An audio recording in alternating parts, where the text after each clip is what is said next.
உலக தண்ணீர் தினம் ஆண்டுதோறும் மார்ச் 22ஆம் தேதி உலகமெங்கும் கடைபிடிக்கப்படுகிறது. நீர் வளத்தை காப்பதும் அது பெருக்குவது குறித்த விழிப்புணர்வை மக்கள் மத்தியில் ஏற்படுத்துவதே இத்தினத்தின் நோக்கமாகும். தண்ணீரின் அவசியத்தை வலியுறுத்தி 1992ஆம் ஆண்டு ஐக்கிய நாட்டு சபை மார்ச் 22ஆம் தேதி உலக தண்ணீர் தினமாக கடைபிடிக்கப்படும் என்று அறிவித்தது. நீரின்றி அமையாது உலகு என்பது திருவள்ளுவர் வாக்கு. பூமியில் உள்ள அனைத்து உயிரினங்களும் உயிர் வாழ தண்ணீர் மிகவும் அவசியம். நம் உயிர் காக்க, உணவு சமைக்க, உடலை தூய்மைப்படுத்த என அனைத்திற்கும் தேவையான தண்ணீரை வீணடிக்காமல் சேமிக்க வேண்டும்.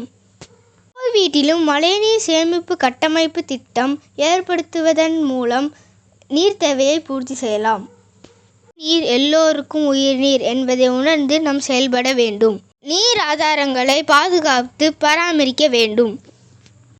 உலக தண்ணீர் தினமான இன்றைய நாளில் தண்ணீரை உயிர் போல் காப்போம் என்ற உறுதிமொழியை மனதில் ஏற்று அதனை நிறைவேற்ற பாடுபடுவோம். தண்ணீரை பயன்படுத்துங்கள், ஆனால் ஒருபோதும் வீணாக்காதீர்கள். நன்றி.